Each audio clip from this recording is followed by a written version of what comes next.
Hello everyone, Salam, Namaste, Adab, and welcome at Indian Diaspora, Washington, D.C. Forum.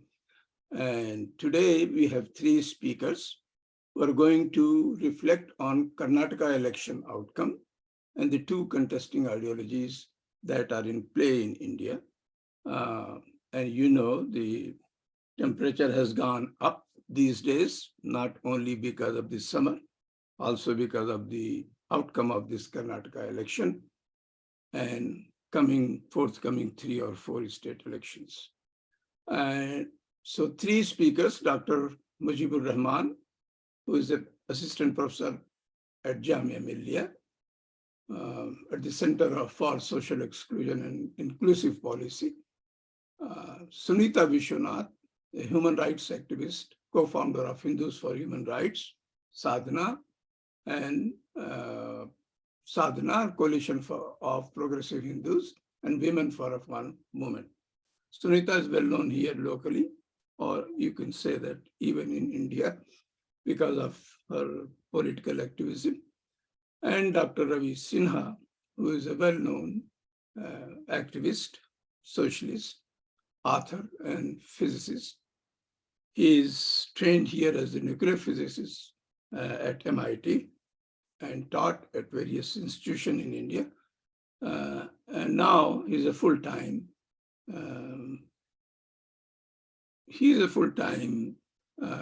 activist in the social cause. Let's start with first, the format is a little different because of the three speakers. So we will invite Dr. Mujibur Rahman first, then followed by Sunita Viswanath, and at the end, Dr. Ravi Sinha. Each one is going to talk for 15 to 16 minutes. And then after that, we will have a question and answer session. So I invite now Dr. Mujibur Rahman from Jamia Millia Islamia. Mujib Saab. Thank you. Good evening from India, and good morning to Americans. I think that's what the time is. Rafat, It's an honor take out and the privilege. poster, please. It's an honor and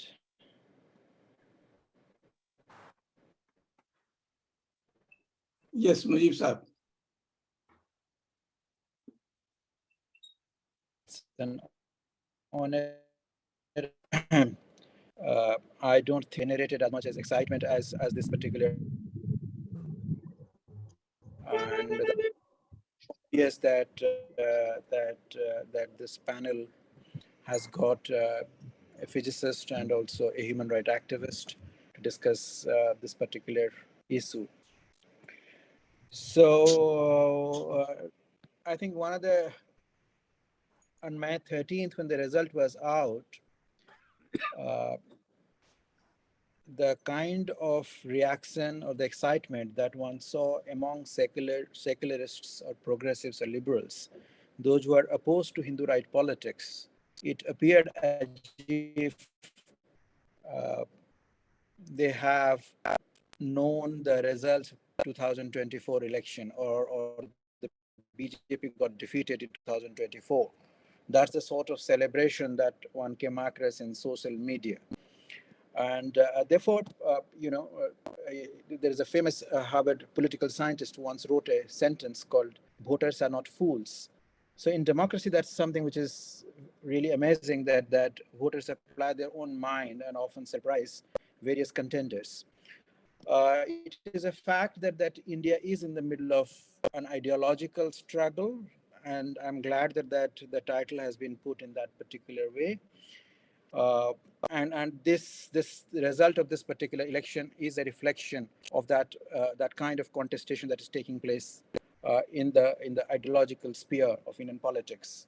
One which is secular and inclusive, and another which is majoritarian and exclusive and discriminatory. And clearly, voters of Karnataka have given a verdict in favor of secular and inclusive politics, whatever flaws or limitations of that particular brand of secularism that we have experienced in India, that itself at least gives a big hope that it's not all over. and which has become a kind of a narrative in past few years with the successive with the results of or successes of BJP in various elections starting from 2014. So what I would do is this: that first of all, let us ask this question. There is three parts. I'll try to answer three questions. One is this: what is the meaning of Karnataka election on? And the third, based on these two, I'll try to answer the question: what kind of bearing or impact this particular result has for the 2024 election?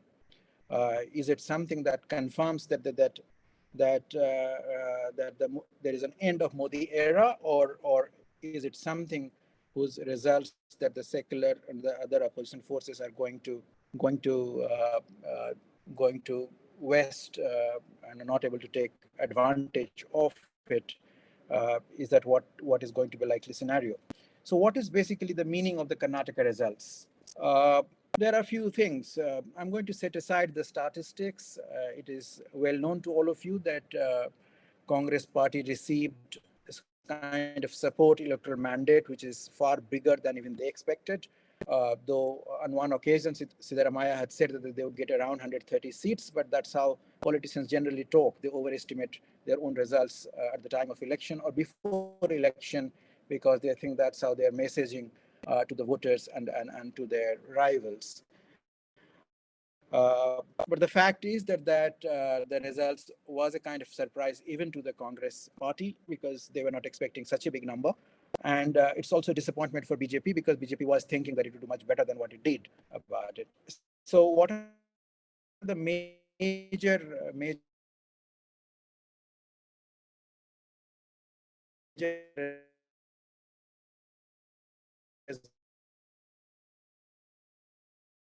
results invincible, or the Hindu right is not invincible in India, that BJP and Hindu right have taken over the country. Governance matters. What is your performance? People, voters do take into account, and they do take their decisions based on that. Third is this: that the politics of polarization has its limits. It cannot ensure victory under all circumstances in all elections. Now the question is that whether BJP is going to learn some lesson out of it or not, that's another question. My own argument is that it's very unlikely that BJP is going to set aside politics of its weaponization of religion just because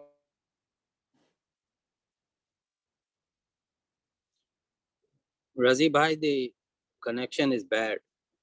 Just keep freezing. because that So, Mujib, what you should do is you turn off your video so that it can maybe the speed is. who have followed this election, they know the way that the whole raised during the campaign by BJP, the unified it lost. But my own sense is this: that particular issue. Is it okay? Yeah, your video is fine. Keep it off. Go ahead, please. Let's hear you. So my sense is this: It's not help. BJP is unlikely to abandon its strategy of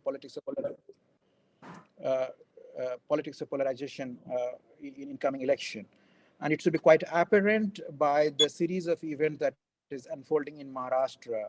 The violence that has taken place in Kolhapur, the violence that took place in Akola and elsewhere, it's quite apparent that that is going to remain part of the BJP strategy in coming elections, even if it has not yielded as good results as they expected in Karnataka elections.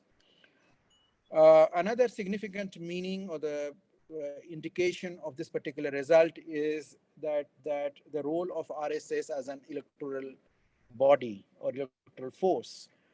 Generally, before all elections, it has been argued in media that RSS plays a very important role in the victory of BJP. And when BJP loses, generally there is no such commentary about Rashtriya Swayamsevak Sangh.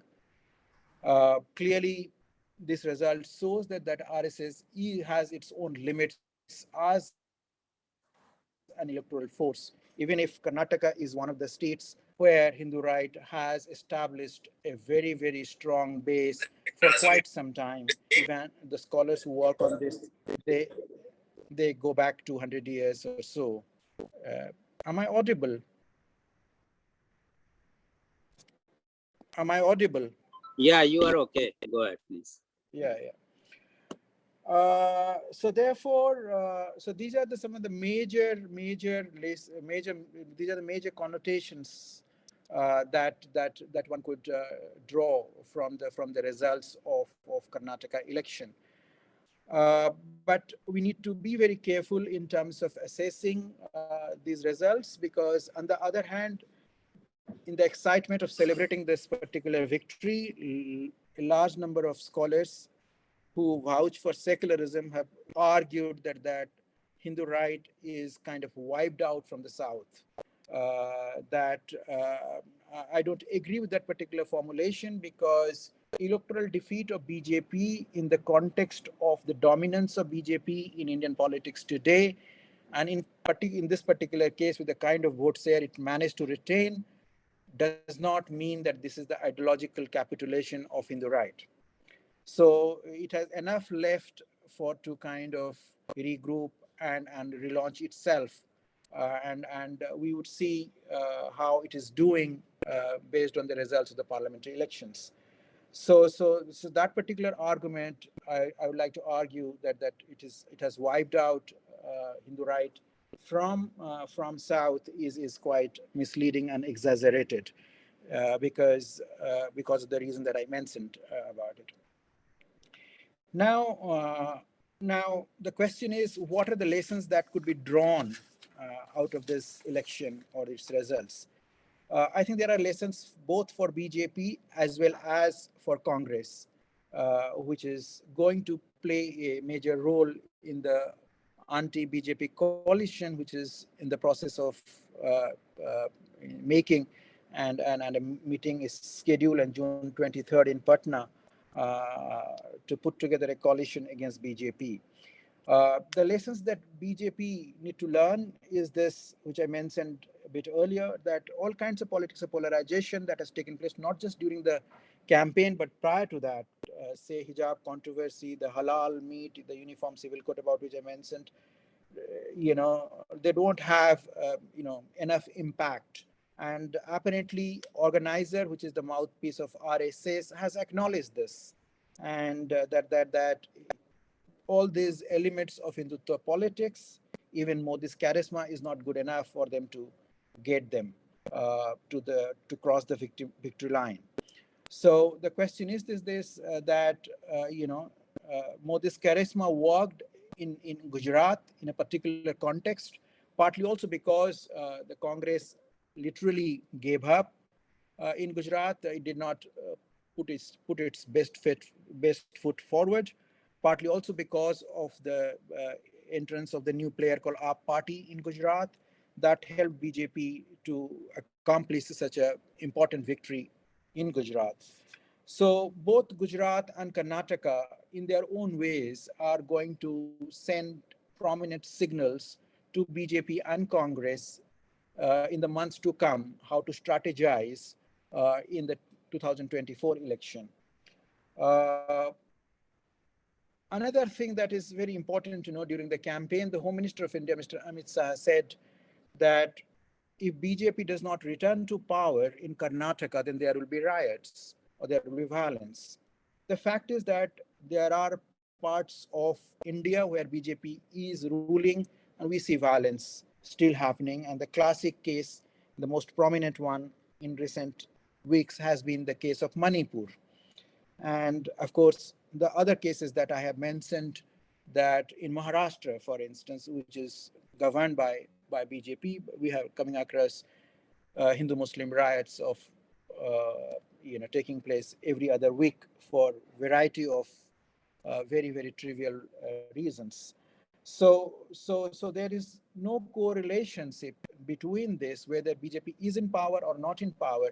Violence seems to erupt in various parts of India, which is, in my understanding, perhaps continuation of the strategy that BJP is interested in employing called politics of polarization in order to perpetuate its majoritarian politics.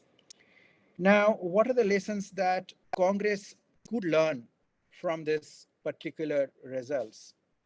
Uh, the most important thing that I want to notice that Congress has been in decline mode for a very, very long time.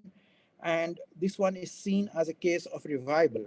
But behind this revival, the most important factor that has worked out, in my understanding, is this, that the regional leadership of the Congress were given freedom to campaign and to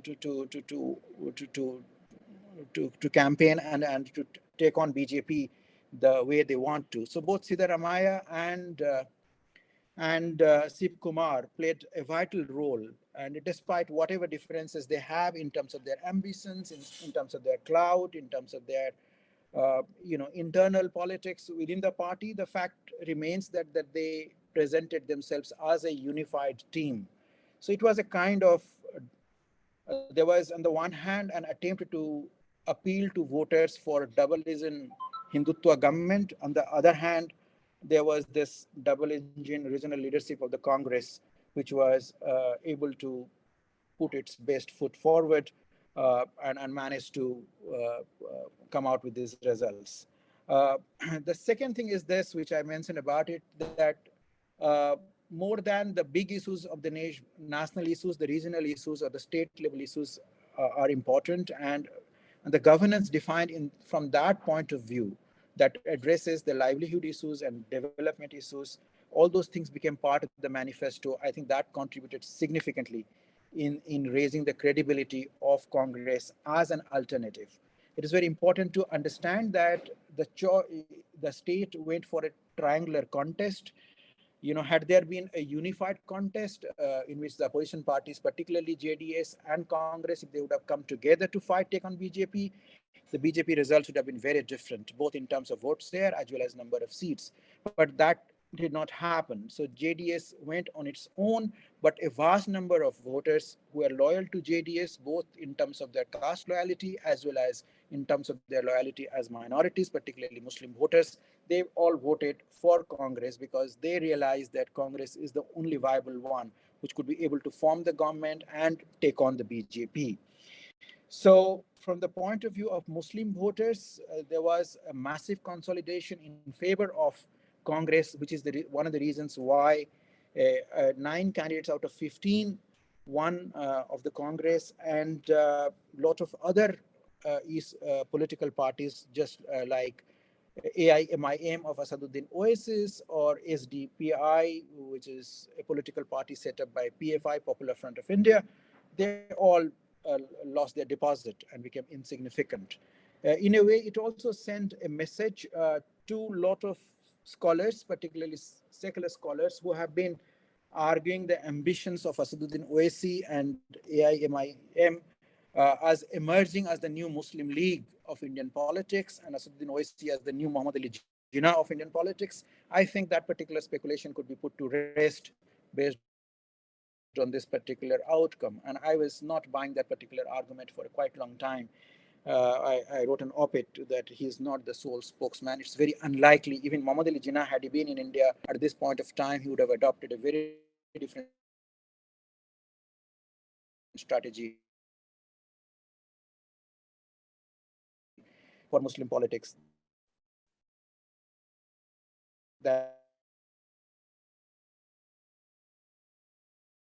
Mujib sir?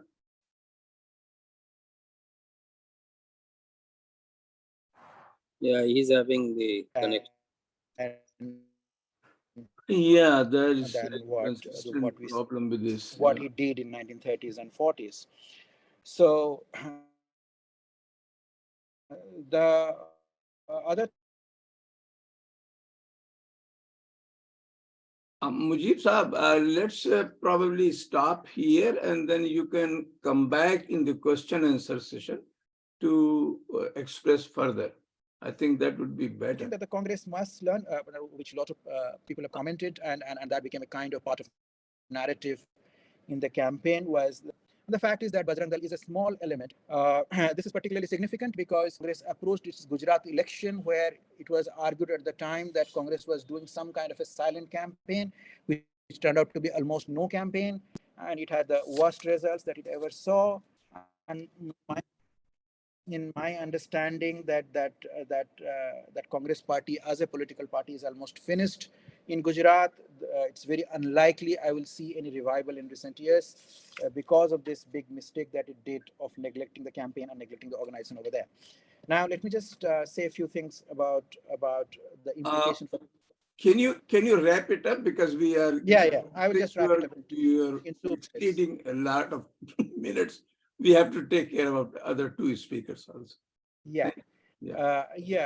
So it is very clear that if there is a united opposition against BJP, it is very likely that BJP would be wiped out from Indian politics. But that is unlikely to happen. In my assessment, we are going to witness an opposition unity which would be much better than what we have witnessed in 2019 or 2014. It would not be completely perfect or united one. All right. Thank you. Yeah. Thank you. Sorry to cut you off, but that's all right. Let's move on to other speakers, and we can come back to question and answer session. Now I invite Sunita Viswanath for her reflections. Thank you, Razi Bhai.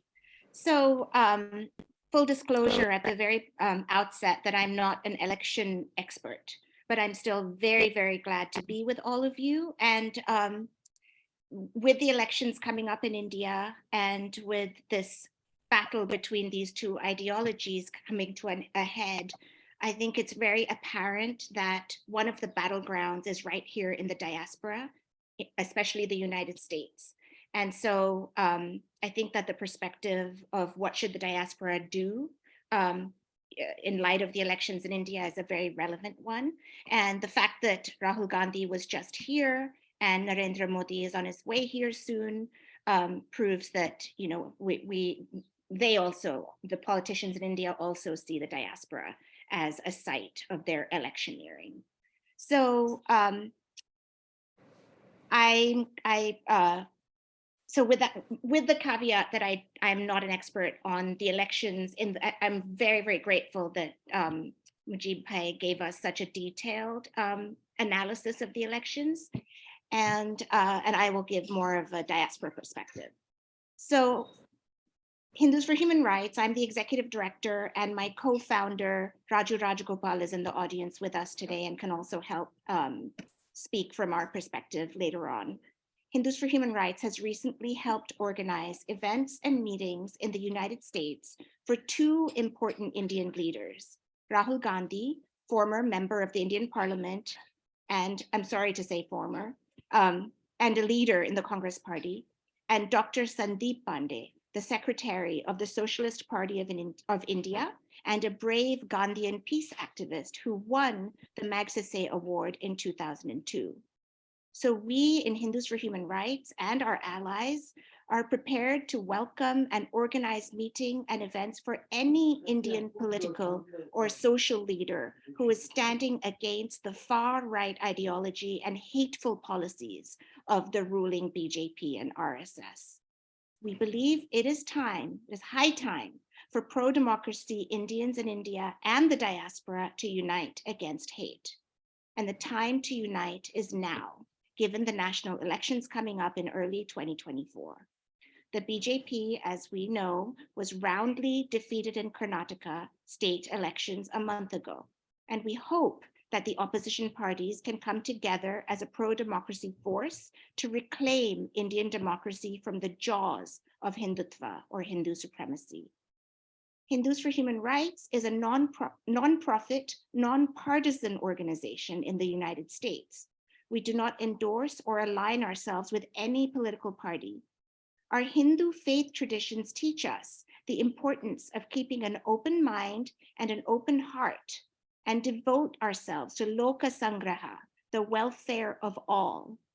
The hateful Hindutva ideology and the policies of the BJP and the RSS represent the welfare of a chosen few. Rahul Gandhi and Sandeep Pandey's visits to the United States presented the diaspora community with an opportunity to engage in dialogue, share alternative perspectives, and contribute to a healthy public debate about the future of India. We are clear that we do not support either of these parties or any other political party in India or elsewhere, but rather we devote ourselves to a set of progressive and inclusive principles rooted in love and justice for all. The BJP has consistently promoted a narrow and exclusionary vision for the country we love, leaving little room for alternative perspectives. In order to maintain the vibrancy of democracy, it is essential that diverse voices are heard and that the public discourse includes viewpoints beyond those of the ruling party. We in Hindus for Human Rights have criticisms of Mr. Gandhi's viewpoints, some of them that he shared when he was in the United States, and I'll share those shortly. But I must say, we were very impressed by his strength of character as he boldly spoke out against Hindutva ideology, the BJP, the RSS, in the face of a possible 2-year jail sentence. And his overarching message, just like the message of his walk across India, the Bharat Jodo Yatra, was a rally call to all who stand against the hatred of Hindutva ideology to unite.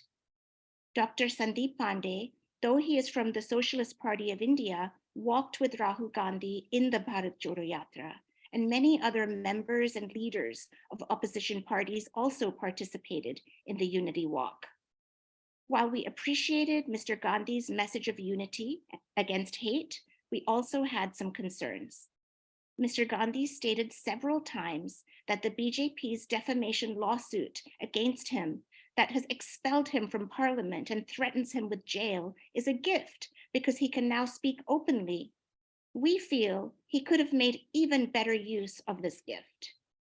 Given his own past proclamations that he will not himself run for elections, as well as his recent undemocratic and preposterous removal from parliament, he could have shared a vision for India which was unfettered by party politics.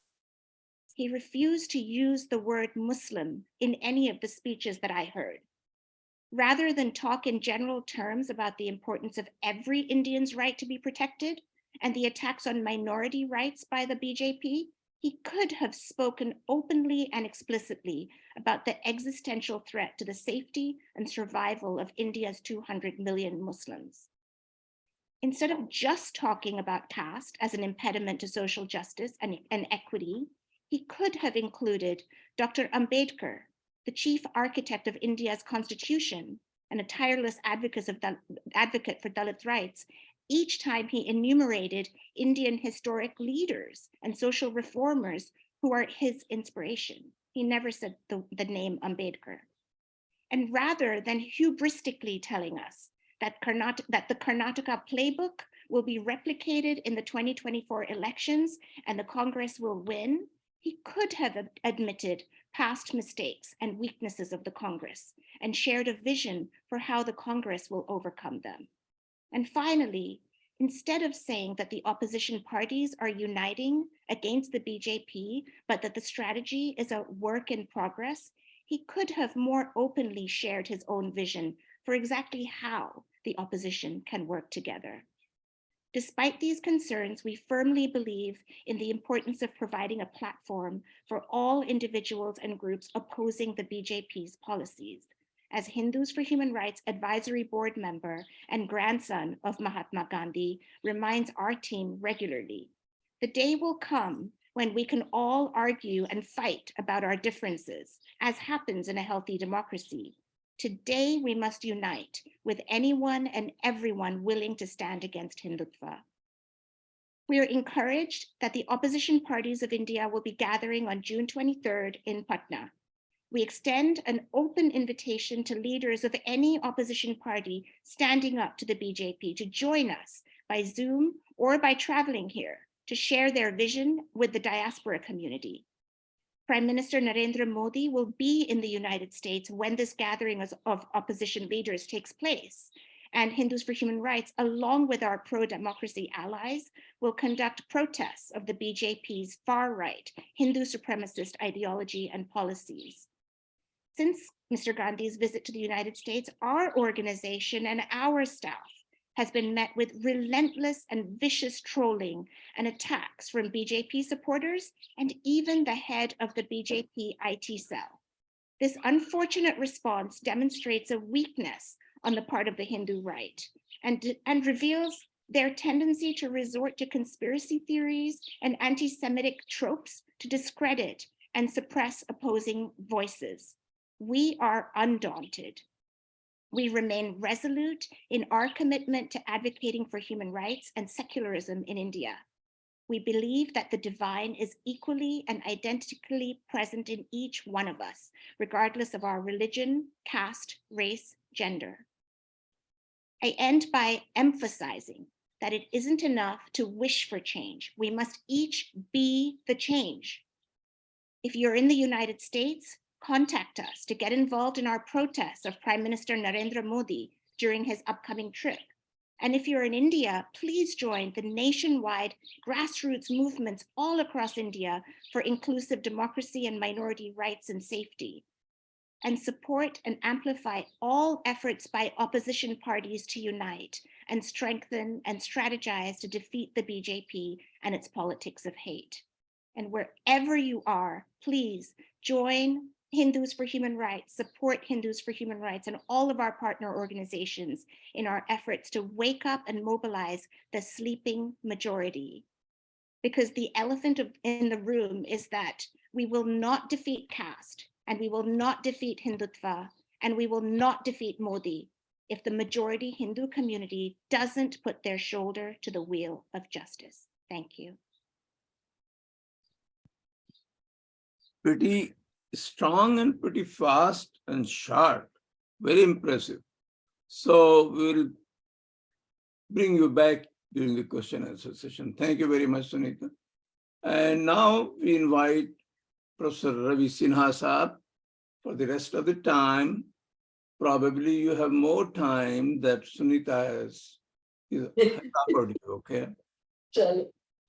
Thank you, Raji Saab, for having me. Thank you, Sunita, because you know, when, as everybody knows, the clock runs fast when Raji Saab wears them.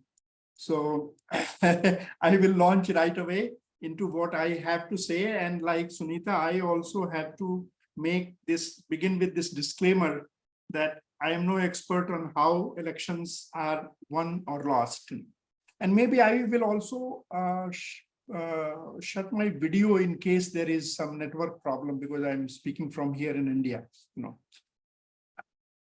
Yeah, so so I'm no expert on how elections are won or lost, nor can I claim any competence in deciphering an election result for what has worked and what has not. I will not be offering, therefore, any fresh insights into the results of recently concluded assembly elections in Karnataka beyond what is already well known from the media reports and analyses. I plan to focus primarily on the latter half of the title of the discussion today, namely the two contesting ideologies. The question of ideologies too is not easy to pose, let alone answer, especially when it comes to the muddy fields of politics on the ground. It is one thing to draw a clear ideological line on paper. It is quite another to do so on actual ground of politics. In normal course of politics, at least in a polity that has managed to settle into a normal course, ideological lines are seldom clearly drawn. Those who insist on drawing a clear ideological line in all circumstances are invariably pushed to the margins of the normal mode of politics. There are times, however, when politics must undergo a paradigm shift. Ideological battle lines are more or less clearly drawn under such conditions, and sometimes, even if rarely, revolutionary transformations ensue from such shifts. The ideological lines may or may not be clearly visible during the actual political turbulence itself, but one can decipher them in hindsight after the polity and society settles into a new normal. One cannot say that India today sits on the brink of a political paradigm shift that promises a revolution. In fact, a shift of decidedly regressive kind has taken place with the rise of Hindutva. Nearly a decade after 2014, it is clear now, at least to those who would care to see, what a disaster India has brought upon itself. The damage done to the economy, to the social fabric, to the institutions of governance, and to the democratic process itself is being felt in the bones of the country. India has been pushed back by decades in what has been at best a slow advance to a reasonably enlightened democratic republic with a moderately prosperous and not too uncaring an economy. It will take many decades to recover what has been lost in just one decade. And yet there is no guarantee that we will stop hurtling towards an even greater disaster in 2024. Under these circumstances, one should not be considered naive or conservative if one were to wish for a restorative kind of paradigm shift. One realizes now that merely turning the political clock back by a decade would bring a huge sigh of relief to the country. In times of disasters like this one, it is not a crime to hope for a kind of restoration, especially when revolutions are nowhere on the horizon. It is for this reason that the success of Rahul Gandhi's Bharat Jodo Yatra, followed by the resounding victory of Congress party in the Karnataka Assembly elections, have come as a big sigh of relief and a desperately needed ray of hope in the aware citizenry, and to a significant extent, even among the suffering masses and oppressed communities across the country. One must, however, ask the question, has the Karnataka outcome resulted from clearly drawing an ideological line at the ground level? Disappointing as it may sound, the answer is largely in the negative. Actually, it should not be as disappointing as it sounds. As I said, drawing such a line in the muddy fields of electoral politics is not a simple or at times even a desirable thing to do. Insisting on this in all circumstances may in fact be counterproductive. One can, however, ask the converse question. Do these results shed some useful light on how to draw an ideological dividing line on the ground? The answer to this question is clearly affirmative, and I will be dwelling mostly on this apparently paradoxical situation. First thing to be noted in Karnataka outcome is that Congress, which confronted the BJP and the Saffron Brigade directly, did score a decisive victory, but it is far from the case that Hindutva has suffered a fatal blow. The BJP maintained its vote percentage of roughly 36% it had garnered in 2018. At this aggregate level of electoral analysis, the gains of Congress appear to have come at the cost of Janata Dal Secular, JDS, a regional party whose vote percentage has declined by the same 5 percentage points. Despite its name, which calls itself secular, this party has clearly moved closer to the BJP in the aftermath of the elections. But one should not rush to conclusions just on the basis of aggregate numbers. Congress has not won only because of its gains in the Mysore region where JDS has been strong. It has won most of the seats in northern Karnataka adjacent to both to the Telugu states and to Maharashtra. It has made gains in the rural areas all over the state. The point to note, however, is that not only has BJP maintained its aggregate vote percentage, it has also made gains in many areas. It has gained ground wherever communal divide has been pronounced and wherever Hindutva is entrenched. In the coastal region of Udupi, Mangalore, it has stood its ground and even improved its vote percentage. Same is the case with the urban conglomerate of Bengaluru, where it has won 15 out of 28 seats. Spectacular is the case of a place called Srirangapatna, where its vote share skyrocketed from 6.4% in 2018 to 22.8% in 2023. This is the place where an intense communal campaign is on around claims of yet another mosque being a temple. It will be foolhardy to think that Hindutva has lost its ground in Karnataka. A telltale sign of the hold of Hindutva was in the episode of Bajrang Dal and Bajrang Bali, when none other than the Prime Minister himself equated the hooligans with the monkey god and sought help from the muscle power of one and the blessings of the other. Many across the country laughed at this mockery. And yet it was not a laughing matter. Many leaders of Congress bent over backwards to put on display their religious credentials. Even D.K. Shivakumar, a key architect of Karnataka victory, made well-publicized visits to temples, and Congress campaigners began to count on how many Hanuman temples Mallikarjun Kharge, the Congress president, had built in his native Hyderabad region of Karnataka. Those who knew the situation on ground and those who knew a thing or two about how elections are won or lost in India did not take this matter lightly. In the electoral analyses splattered across the media, the victory of Congress has been attributed to multiple factors, but three among them stand out. The so-called anti-incumbency of an exceptionally corrupt government, first. Second, the economic hardships of the poor, who are a vast majority of the population, like everywhere else in India. And third, a relatively strong organizational presence of the Congress party in Karnataka. Such analyses also factor in roles of vote banks, supposedly based on castes and communities like Lingayats, Kaligas, Kunbis, Dalits, Muslims, and so on. But just one second.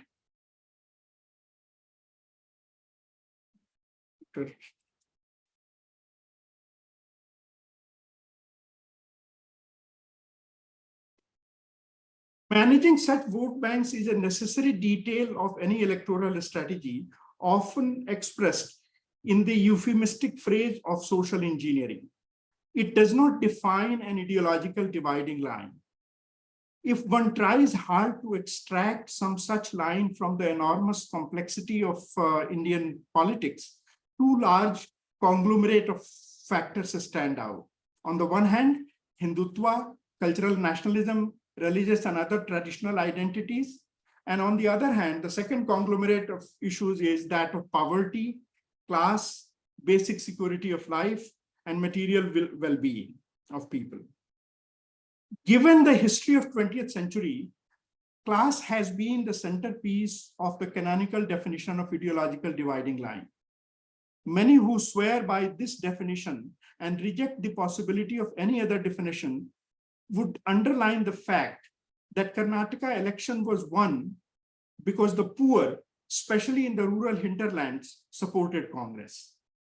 While this underlines the fact that class factor hasn't gone anywhere, it does not explain a far more effective presence of the other factors.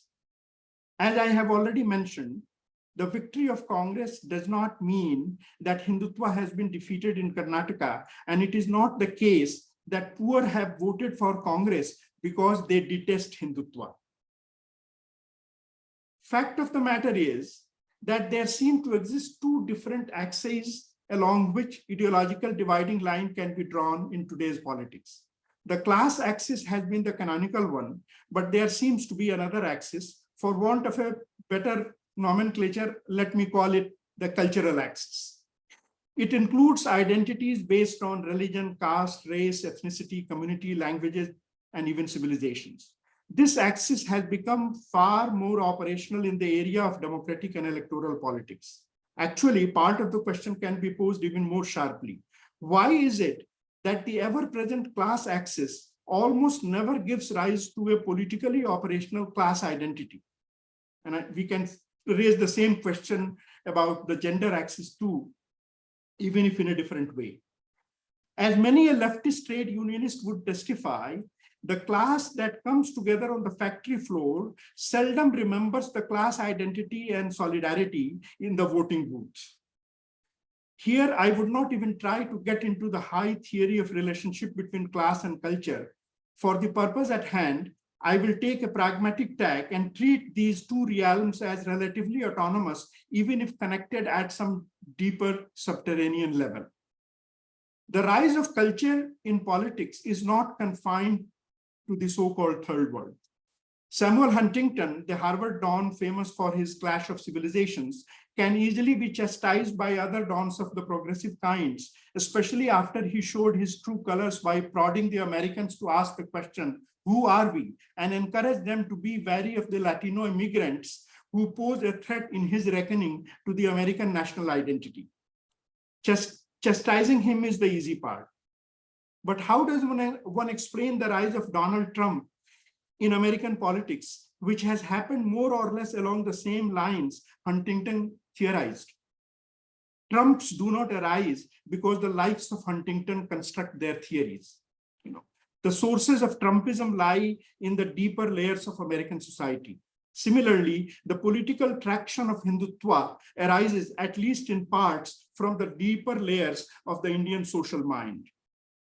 To add to the puzzle and to the tragedy, democracy itself, especially of the fiercely competitive kind, plays a role in bringing the worst out of the hidden layers of the social mind. Who in the world can claim to have a better alternative to democracy? And yet, there are examples galore of democracy landing itself in very strange places. The example of Hitler coming to power through democracy may sound hackneyed, except that the phenomenon is far more ubiquitous in the world today. You in the United States had your Trump, and I am told that Trumpism hasn't gone away anywhere. We in India have Narendra Modi. Turkey just re-elected Erdogan, who has been in power since 2003, first as prime minister and subsequently as president. Bolsonaro of Brazil was barely defeated. Putin is too well known an example to forget. One can go on and cite examples where democracy finds furious ways to commit suicide. But one thing would be common in all such examples. The cultural axis plays a crucially important political role. In saying all this, I am aware of the fact that the cultural axis does not become operational on its own in the political arena. Popular democracy with competitive elections is not exclusively a cultural phenomenon. After all, the whole exercise is for constituting a state and electing a government for running an economic and a political system. This system constitutes itself in the political arena and ostensibly operates in that arena, but competitive electoral processes force it to dig into the cultural unconscious of the social mind. In analogy with depth psychology, I often describe it as depth politics. The cultural unconscious of the Indian social mind, whose layers have been deposited over centuries and millennia, becomes operational in modern politics through competitive electoral democracy. In the case of United States, one often hears about the deep state that pulls the wires of democracy while itself remaining beyond the reach of constitutional and democratic powers and procedures. In India, the deep state may not be as deep, but it is definitely there, and the existence of a cultural unconscious comes very handy to it. In fact, the Indian deep state does not feel the necessity to remain invisible and confined to the depths. There are examples galore of unconstitutional, undemocratic, and unscrupulous acts on the parts of the political as well as the economic forces and agents. All that is being done to the economy, to public resources, to the constitutional and democratic institutions is not very hidden. But the point to note is that a state, whether deep or otherwise, finds it handy to manipulate the cultural unconscious, and democracy itself becomes an accomplice in this exercise. Michael Walger, the Princeton political philosopher, has drawn attention to another curious phenomenon in which I suspect cultural axis is deeply implicated. In his book, The Paradox of Liberation, he points out examples of national liberation movements that led to independence from foreign rule and to establishment of secular, liberal, and enlightened democracies. But within a few decades, the secular revolutions made way for religious counter-revolution. The irony is that counter-revolutions were brought about through the same democratic process which had been instituted by the founding fathers for the purpose of erecting a secular, democratic, and enlightened republic. India figures prominently in Walger's paradox. Although being a large and complex country, the replacement of quote-unquote revolution by quote-unquote counter-revolution has taken its time. It took half a century after the departure of Jawaharlal Nehru for someone like Narendra Modi to come to power and replace the Nehruvian hegemony with the hegemony of Hindutva. In saying all this, my purpose is to underline the obvious that is often ignored by those who are accustomed to drawing the ideological dividing line across the class axis alone. The dividing line on the actual ground of politics cuts across both the axes of class and culture. In the rough and tumble of competitive electoral politics, one is no wiser if one can prove that one is a derivative of the other. If class were to be the only operational axis, the left would have conquered the world rather easily. On the other hand, if culture were to be the only operational axis, it would become impossible to ward off the ascendance of the right wing. Fortunately, this is not the case on ground. Even the Sangh Parivar cannot live by Hindutva alone. Even Narendra Modi has to see beyond the Hindu-Muslim divide and at least talk about Sabka Saath, Sabka Vikas. It is in this light that the lessons of Karnataka should be read off. By and large, the cultural axis was tilted against Congress, while the class axis was tilted in its favor. The art of drawing an ideological line on the actual ground requires navigating the political topography along both these axes. Congress managed to do this in Karnataka this time. The BJP lost primarily because the class axis became steeply tilted against it. Hardships faced by the poor had been greatly exacerbated by corruption and misrule. One should not, however, read too much into the relative importance of class in this Karnataka example. As I have mentioned already, Hindutva has not disappeared from Karnataka. Congress managed to hit the sweet spot because it could take advantage of the class dimension without hurting itself along the culture axis. This situation can be contrasted with a hypothetical situation if the left were to be the principal opponent of BJP. An equally strong left would not have fared as well as Congress, mainly because left does not know how to navigate itself along the cultural axis, which is tilted too steeply against it in most places on the subcontinent. At the same time, one should not take the eyes off the absolute necessity of drawing a clear ideological line. In the situation that has arisen in India after nearly a decade of Modi rule, this has become a must even for electoral battles. Given the importance of two axes and the unevenness of political topography, such a line must not be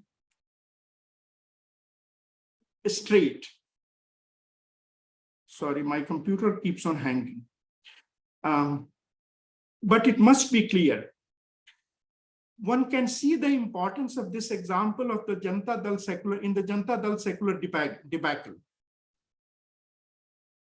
It disappeared.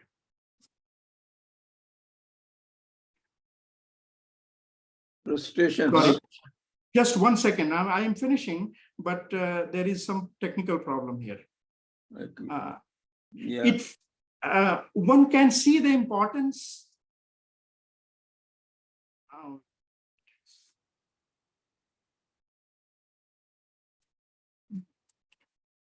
Okay. One can see its importance in the example of the Janata Dal secular debacle. It failed to take up a clear ideological position and planned for winning enough seats through its traditional influence and regular vote bank politics to be in the position of a kingmaker. This tactic has worked in the past, but it backfired in the present situation. People were wary of its lack of ideological commitment. Beyond uplifting the morale of forces opposed to Hindutva, and in addition to appearing as a ray of hope in the distressing political atmosphere in India, Karnataka results also have reasonably clear lessons for the all-important battle of 2024. But there are no strong indications that these lessons are being learned by the entire opposition. In the loud clamors for opposition unity, parties and leaders are adopting negotiating positions as if they are already on the table for seat sharing. Everyone seems to be angling for the largest piece of the opposition cake. There are talks of putting up one candidate of united opposition against each BJP candidate. There is much advice to Congress to be large-hearted and make sacrifices for the sake of opposition unity. The obvious necessity of drawing a clear ideological line is getting lost in this noise of opposition unity.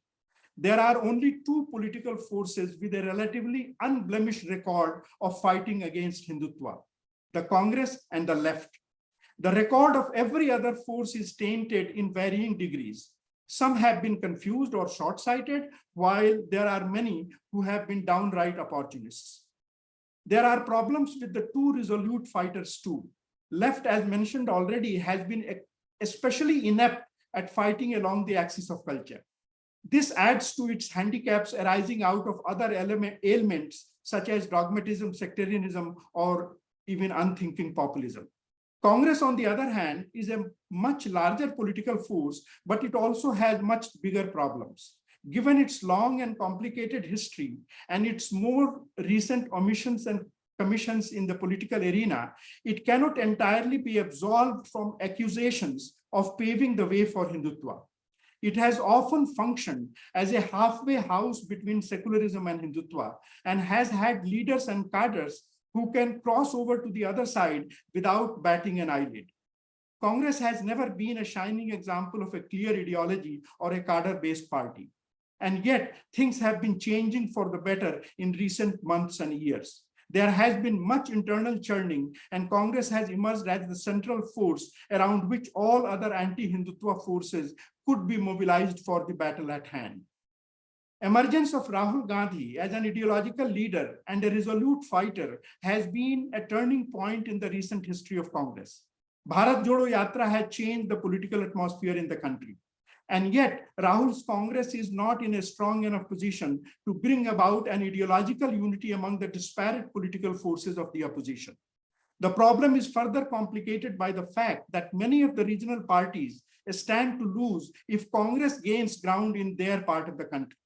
Nearly everyone wants Congress to be strong elsewhere, but weak or non-existent in their own areas.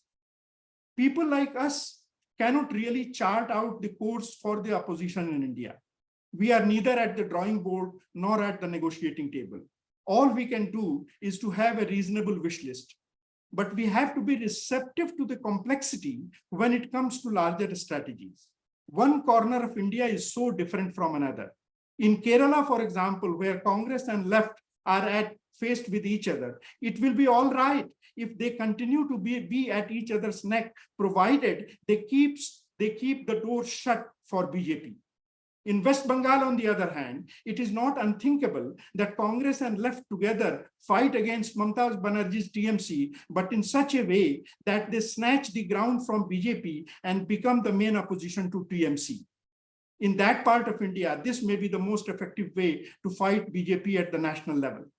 There are other parts of the country where, for example, opposing BJP by putting up one unified opposition candidate in each constituency will be tantamount to ensuring that BJP gets more than 50% of the votes. One could go on and on about the complexities of India's political geography. An ideological line must be drawn, but we cannot expect it to be very straight. We should expect Congress to play the lead role in the battle at hand, and yet we should not expect it to bind its hand and feet with ideological ropes in such a way that it becomes as ineffective in fighting the real battle against Hindutva as, for example, left has become. In the end, we should also remember that fascists may come to power through elections, but they are not very amenable to being dislodged from power through elections. January 6th in the United States had a happy outcome thanks to the relative robustness of American institutions. The Indian analog of January 6th would more likely be a death knell for Indian democracy, which is already under a great deal of stress. On that depressing note, let me stop here. Thank you. Thank you. Ravi Sahab, अब आप अपनी शक्ल दिखाएं जी.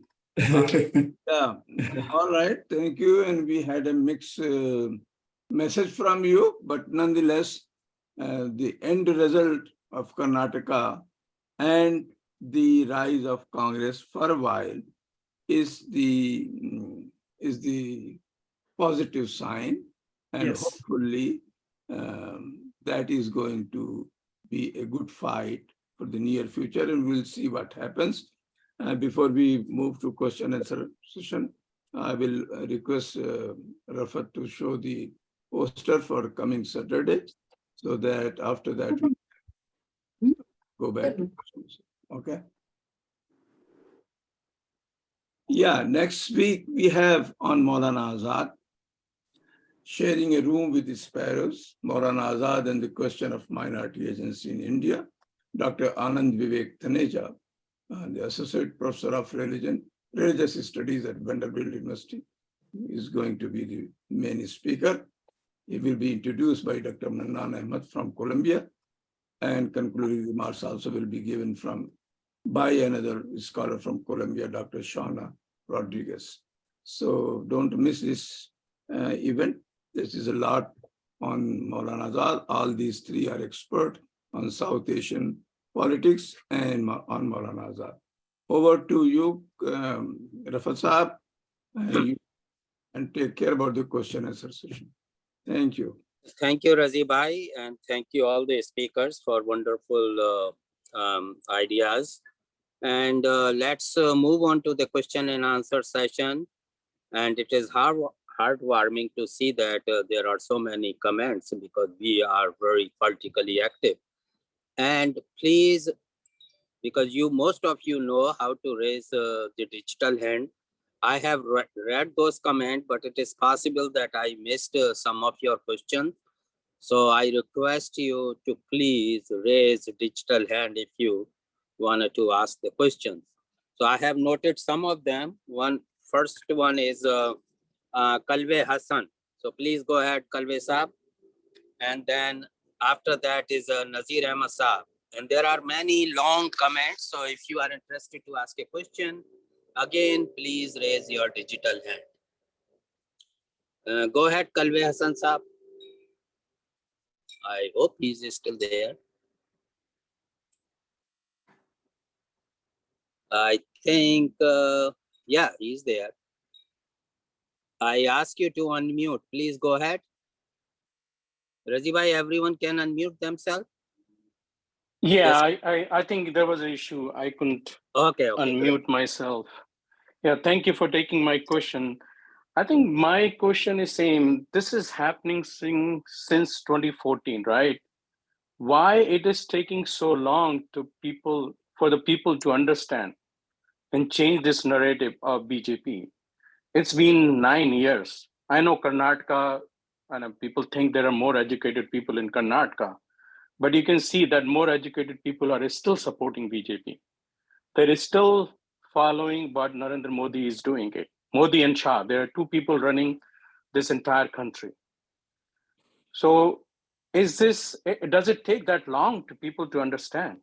Like it took 9 years. That's my question to all the presenter. Anybody can take this question. Thank you, Kalve sir. Well, I can just say quickly Go ahead. that it's a very depressing question and I don't have an answer that isn't equally depressing. I the work of Hindus for Human Rights and my personal work is going into the mainstream Indian community, especially the Hindu community, and I mean, there's nothing to do except do this, at least for us and me personally. I can't go back. I can't not have these beliefs and these concerns. I actually can't not be a Hindu and appalled by what's happening in the name of my faith. So for me, there's just no question to just keep fighting this fight, all of us. And I must say that since 2014, from what I can see, the resistance movements are growing, which will happen as things get worse. So I don't have an answer except to say that we just need to stick together, fight this. And we recently had a conversation with Dr. Anand Teltumde, and he was pretty grim in his post-Karnataka prediction. He doesn't think that, he's not hopeful for 2014. And so he advises us, to all of us, to, keep doing what we're doing, but also think about what we're going to do in the case that might come, which is an even grimmer moment post 2014. We have to put resources into this fight, and we have to cling together. And what Raj Mohanji says, and what even in this webinar, instead of fighting with each other and arguing with each other, if we can make room for our differences and find the place where we connect to fight together. It couldn't be more important to unite for this moment and save our differences for another day. Thank you, Sunita ji. The next person is Nazir Ahmed Saab. Please go ahead and debrief. Thank you, Sunita ji, and thank you, Professor Sinha Sahab. Always incisive, always informative, always illuminating. My brief question has to do with the perceived concomitance of politics and ideology. The Karnataka election, and I speak as a former member of the Karnataka Legislative Assembly, really had very little to do with ideology. It was fought on the basis of issues, on the basis of what was in the public good. My question to you is this. If you are an advisor to the Congress I party, advisor to Rahul Gandhi, what advice would you give him? Because when you look at ideology, any ideology, when it is applied to the matrix of human affairs, necessarily becomes muddy and one has to compromise. So let me put you on the spot and benefit from your wisdom.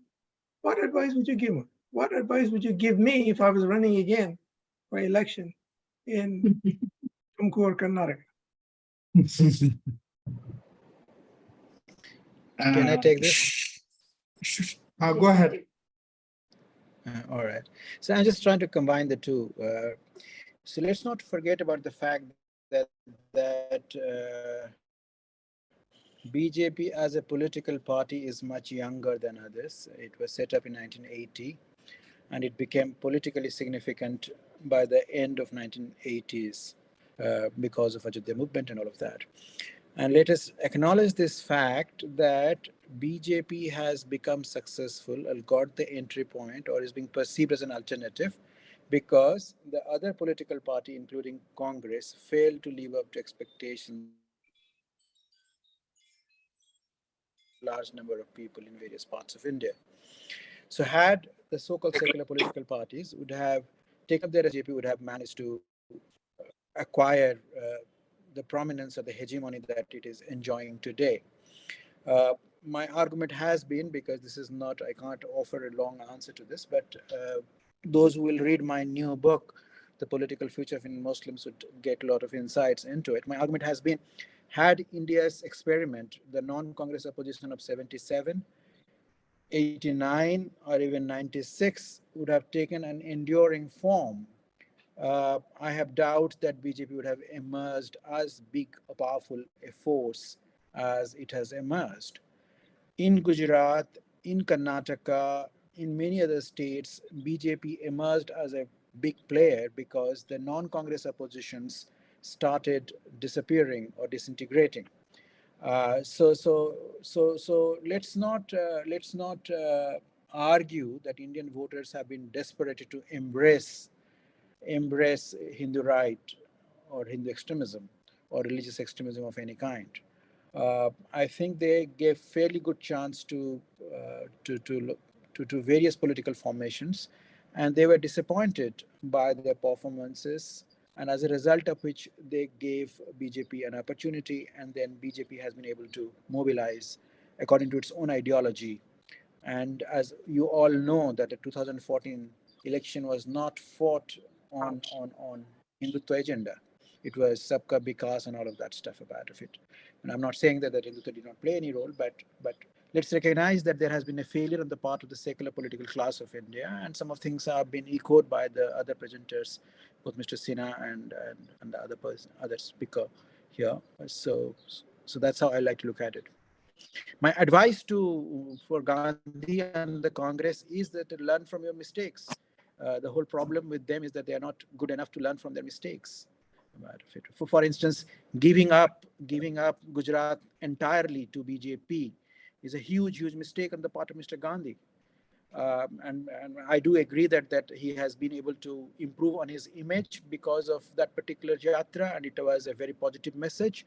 But I still think, as a politician, if he could go back to Amethi and win it back, that would be a much bigger message for his own profile and for a credibility and all of that about it. And there are other states where Congress has given up. Say Odisha, for instance, Congress has completely given up. The amount of time that he spends abroad, if he spends in Indian states, I think there would have been a possibility for Congress revival. For instance, in Odisha, as soon as Mr. Naveen Patnaik disappears, in any case, Naveen Patnaik has an understanding with BJP. He's not entirely against BJP the way some other opposition leaders are. There would be a massive surge of BJP in Odisha. So that's my reading of it. So learn from the mistakes. There have been enough mistakes of last 50, 70 years or so. That's my advice. Thank you. Thank you, Dr. Rahman. Ravi Saab. Rafat, Sir, can I take a minute, Rafat Saab? Sorry, can I interrupt for a while? Sunita is leaving by 12:30. So if questioners want to ask something to her, let her finish that so that she can leave after, and responding to a few questions. Thank you. And then Ravi Saab, you can continue, no problem. I just, briefly take up, two very difficult, large questions. Satyanath Chaudhary have wondered about why it is taking so long for Indians to realize what Modi is and what Modi has done. I am of the other opinion. I think it is happening quite fast. It is one thing for us to sit and argue with each other and convince each other. That can happen in an hour or in a day or in a year. But to convince a country of 1.4 billion, the historical process, the political process takes time. There was the Nehruvian hegemony when he was around, and now that has been replaced by Hindutva hegemony. And that took almost 25 years between 1967 and the 90s to be replaced. There was a very long transition. So earlier Congress used to win elections easily because it was Congress party, had led the national movement, had leaders like Gandhi and Nehru, people, whoever voted, generally they automatically voted for Congress. When the democracy became competitive, when Congress hegemony for various reasons, that one cannot easily go into evaluating. It is easy to criticize Congress, but one has to see what kind of complex country and society we live in. For whatever reasons, when Congress hegemony declined, then democracy became competitive. And when democracy became competitive, there would be necessarily, if not BJP, somebody else who will dig religion out of the Indian mind and bring it into the political arena. That is what political theorists and philosophers talk about in many third world countries, where, after democracy becomes operative, then these demons come out of the minds of the society. So these things take time. I am not surprised that it has taken time. It may be very clear to us that Modi is a disaster, but he came to power not because people thought he was a disaster. He came to power because Indians thought that he will make a paradigm shift in Indian politics. So that it took a lot of 100 years or 70 years of RSS work and lot of political turmoil in the period of transition between Nehru and Modi for Modi to come to power. So it takes time. About advising Rahul, I will not really venture to do that. He is doing very well. It is easy to advise. He's sitting here and we intellectuals can advise anybody, but the political turf in India is a tough place, and it is not, he is doing quite well. He's doing quite well. His principal job is to draw the zigzag of ideological line. The ideological line in India will necessarily be zigzag, and he has done it very well. Now, nitty-gritty of winning elections, that no individual or no leader can do. For that you have to put in place an election fighting machine, which BJP has managed to do, or this duo has managed to do. Congress has not been able to do that. That will be a tough ask, and we cannot advise on that count. The political ground at the ground level is a very murky place, and it is easy for intellectuals to advise to big leaders that do this and do that. That is easier said than done. So I will stop at that and wait for other questions. Thank you, Ravi sir. Satyanath Chaudhary sir, please be brief and ask the question, direct question. Yeah, I must say at this point, before I say anything, that Rafat Sahab has been kind of unfair to me, and he abruptly cuts me somewhere and doesn't allow me any follow-up questions. Having said that, I hope he would be more fair to me in the future and today. One comment is about EVM. We should not forget about that the fact that EVMs can be used very selectively, and people seem to be very euphoric about Karnataka and forgotten that the EVM can be used and they can win the most crucial election, that's the parliamentary election. I put my comment and one can read that. But the second point is this, particularly for Sunita ji, comment that he did not mention anything about Muslims. And if he had said anything about Muslims other than saying minorities, which indicates kind of Muslim, and they would twist it every which way and say things that he's what this say some well, I forget about the word. So I say that he has very deftly and very wisely grasped this social justice issue and wholeheartely embraced it, which may annoy a lot of most of the, in fact, 99.9% of the upper caste, but they constitute only 10% of the population. And social justice would be beneficial for all of the rest, including Muslims. One should not forget, a lot of Muslims do not support my enthusiasm for social justice because they think, oh, he's talking only about Dalits or SC/ST. It includes, social justice includes Muslims. So that's where I would finish, and perhaps Sunita ji can respond or whoever. So hold on, before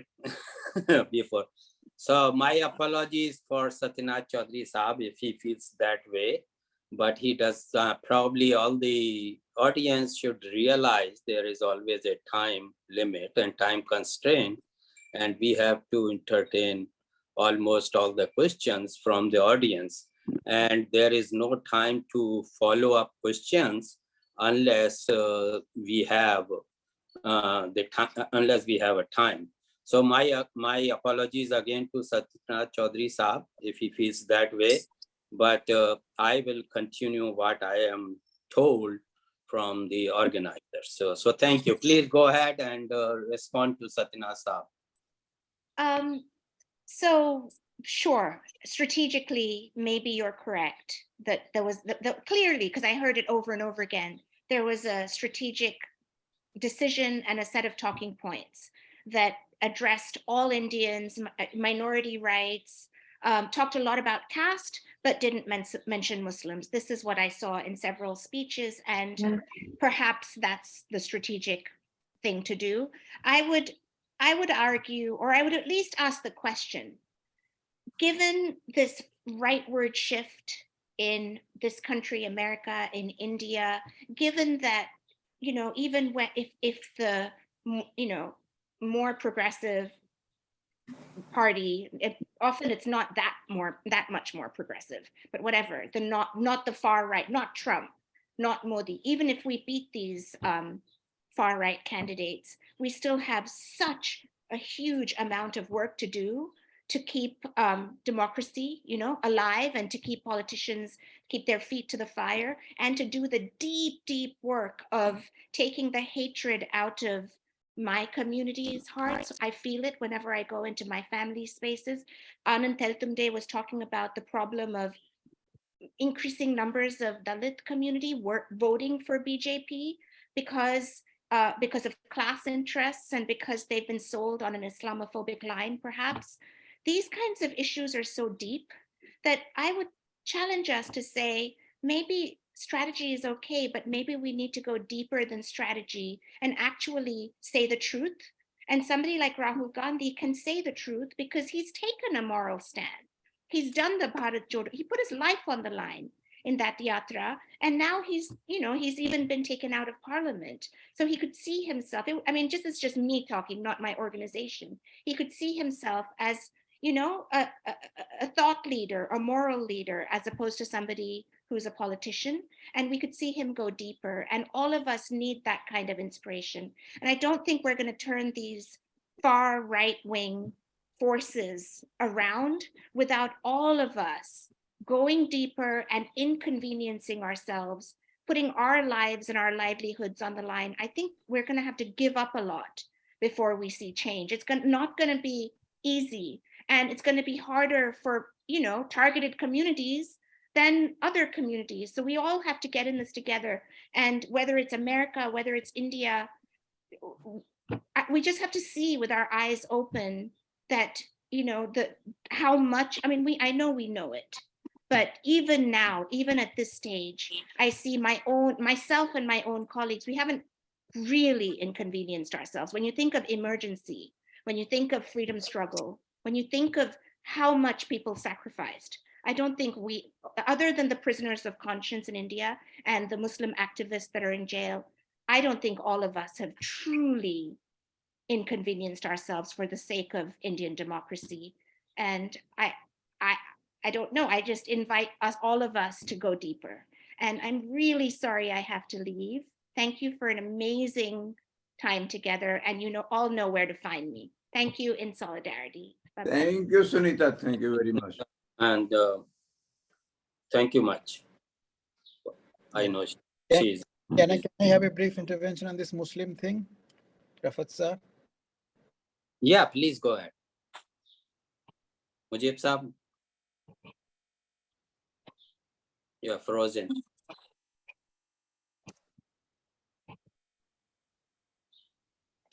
I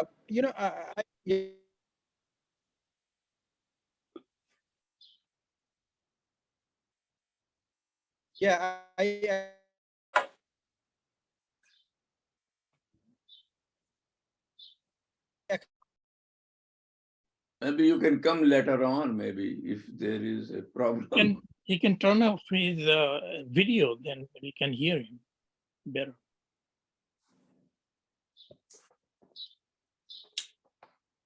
Yeah, Mujib Saab, please try to turn off your video and see if we can hear you. It's a bandwidth issue. Okay, so we will come back to Mujib Saab. In the meantime, let's move on to Rashid Sheikh Saab. Thank you. Yeah, Rashid Sheikh. Thank you very much. It's a very interesting conversation. I'll be very brief. First, I agree with Sunita regarding her criticism of Rajiv's on not saying the word Muslim. And let's not forget that Congress in its own time has played plenty of communal politics. But that was a comment. My question is, with the specter of Rajiv possibly being imprisoned, what would happen to opposition parties? Yeah, I acknowledge all the positive points that Sunita put to Rahul Gandhi about its emergence and all of that. I do give you one example. Supreme BJP. Now I'll just say this particular case. Yeah. Okay. Yeah. Oh, there is a cross talk. So please, Mujib Saab, are you speaking? Mujib Saab, again, you are frozen. Or at least we don't hear you. Rashid Saab. So I was just basically finished. So what would happen to opposition unity should Mr. Gandhi be put in jail? Okay, and your question is directed to both of the speakers. Well, actually, Ravi or to anyone, to Mujib Sahab also, but especially to Ravi. Okay, Ravi Sahab. Before it will be a very difficult situation. Anything can happen in today's India. So Rahul can be put in jail. We hope not. And if he is put in jail, it sounds perverse to say, then the struggle will become far more intense against Modi. You know? So probably it will not go to that extent. But I mean, my point, the way Rashid started about what Congress did or did not do in past and how they, Rahul, Rashid was saying Rajiv, but he meant Rahul, I think, yeah. So yes, Rahul I'm sorry. does not, yeah. Rahul does not mention the word Muslim and all that. That is not a fair criticism. Let us not go on what words are spoken or not. Congress party has been the only large electoral political parties which openly criticized release of all those rapists of what is her name, the famous Gujarat case, when those rapists were and murderers were released. Bilkis Bano case, yeah. So for the Congress party, especially the Rahul kind of Congress party, is very clear about secularism. Of course, they have to fight a vicious propaganda. Whenever they utter a word, they are projected as appeasers of Muslims, supporters of terrorists, being themselves, foreign, people, not of Indian soil and so on. So one has to realize the complexity of the situation. We cannot put our words in their mouths. They are fighting a very tough battle. And I am positive that, he stands on the side of all oppressed communities, and Muslim community is the most oppressed community in India today. He stands by that community. There is no doubt. So let us not. And what Congress has done in past, I mean, I myself pointed out that many in the Congress have been halfway house to Hindutva. They can easily walk over. Congress has had this very tough time, even in Gandhi's and Nehru's time, even in national movement time, when very big leaders and large number of leaders in Congress were more fit for RSS. There were people like Madan Mohan Malviya, and there could be many names, Rajgopalachari even later on. There were right-wingers, they were, very close to Hindutva kind of ideology and so on. So Congress had that problem. And that is a very controversial subject of history, one can talk about that Indians could not be mobilized in national movement without Gandhi's bringing religion into politics.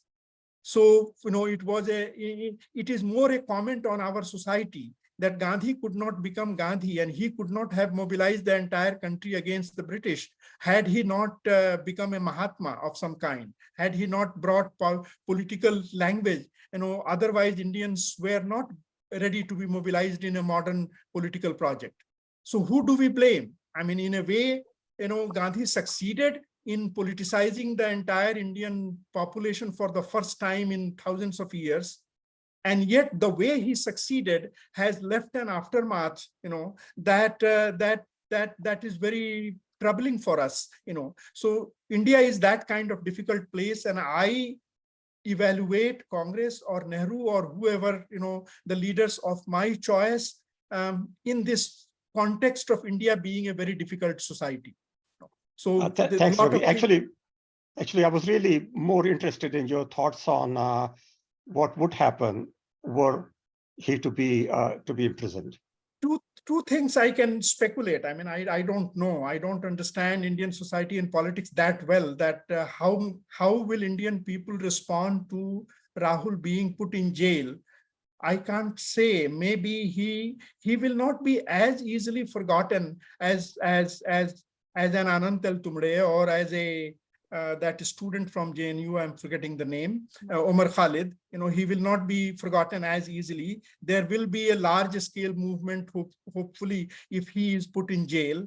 But who knows, I mean, people do forget, or maybe, I mean, you see right now, the Olympic medalists, are fighting, and there was some commotion, some movement, but, maybe, the regime will have its way. So it is difficult to speculate. One thing I can say, that if Rahul is put out of the picture, then there is no question of any opposition unity of electoral political forces. There is no chance of any opposition unity to Hindutva in the absence of an ideological Congress. And Congress has never been ideological, but now under Rahul, for the first time, it is moving in that direction. It is becoming ideological. And this ideological Congress has to be the center pole around which any kind of systematic or consistent opposition unity can happen. So there are good reasons, if I were to think on behalf of the regime, there are good reasons to put Rahul in jail, provided it does not give rise to large scale upheaval. So because if Rahul is put in jail and is put out of the scene, there is no question of any systematic opposition unity, and hence there is no question of BJP getting defeated.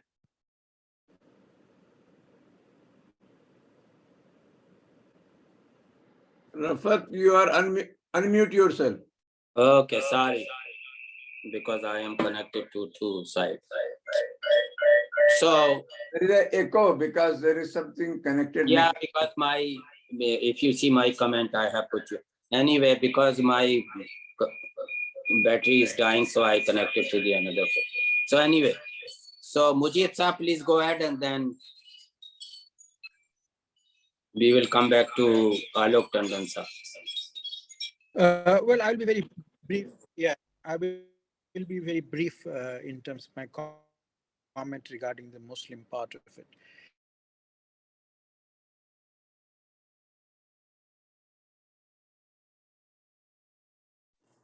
Mujib Saab again.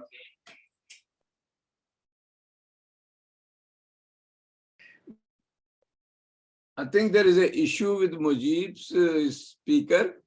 There is an issue, so let's move on. There is a technical issue, Rafat. There are some technical issue with Mujib's speaker. Yeah. Okay, Alok Tandon sir. There are two other. Am I audible? Yes. No, but then you freeze very frequently. Yeah. Thank you for giving me time to ask. My question is to Dr. Ravi Sinha. I go along with his analysis to a large extent that there are two axes. One is class and another is culture.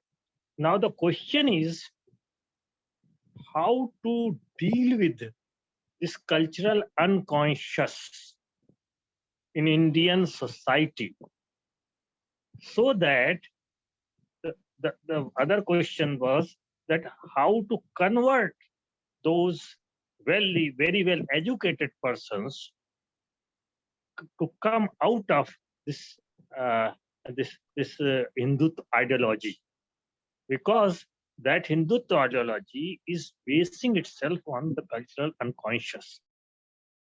So we must elaborate what is cultural unconscious, what are the elements of that, that is the religious, historical, and others, and how to intervene in that debate. I think this is a very relevant question, because the left, the way left has dealt with this Well, question has BJP, when given it us comes a down to totally, ticks, does not think totally twice about it. a So I failure. put BJP having been ambivalent. And let me give one So I small think example. Dr. Ravi Sinha first Most of the response. victims of lynchings happens to be Muslims. Asking the Modi government to Who is this that immediately saying so? Who, Rafat, who is this who I don't know. Let who me. responded without even, it is not Mujib, it is somebody else. Okay. So I see Nazir Saab is on mute. No, Okay. this was Mujibur Rahman Sahab, I think, But Yeah. anyway, No, let's no, come no, back. I was not. I was not there. This is someone called Mr. Tandon who made the He was interview. asking question, but who immediately responded? Okay, there was a crosstalk. That's fine. Go ahead. Tandon Sahab has a very Question for Ravi Sinha. yes, very difficult question, but I am responsible for igniting that question, by this terminology, cultural unconscious.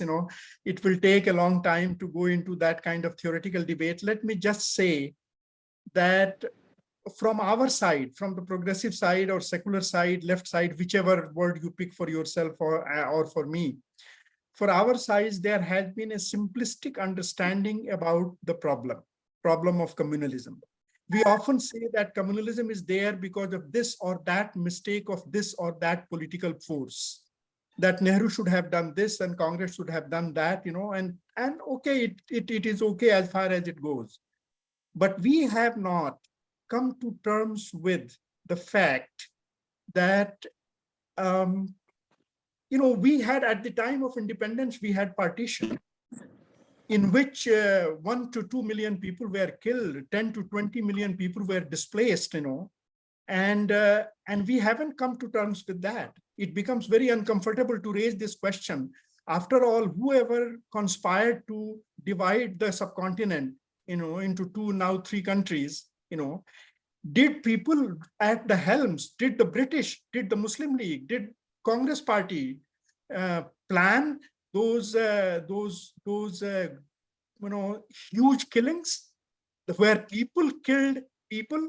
Not that the British were killing people, not that like the Sangh Parivar Congress was organizing the pogroms or riots. People killed people. Why did that situation arise? We have to ask ourselves, and the answers are not just in what the political forces did or did not do. Most, if you look at the globe, it is very uncomfortable question for us. Where are communal riots or ethnic riots, suppose are more likely to take place? In much of the third world, in our country, in India, it happened in Rwanda. So if you put a map on the wall and see where people are likely to kill people, of course, incited by political forces or very malignant political forces, but where people are ready to kill people, we have come to terms with that part also. So when we analyze the situation, we should not just look at the political agencies, political parties. We should also look at the playing field. The playing field in India is tilted against secular forces. Playing field in India is heavily tilted against progressive enlightened forces. It is much easier to incite that kind of hatred than to inspire people for, as Rahul Gandhi will say, love. सो बाजार जो है वो नफरत का है, एक आध दुकान मोहब्बत की खुल जाएगी. No.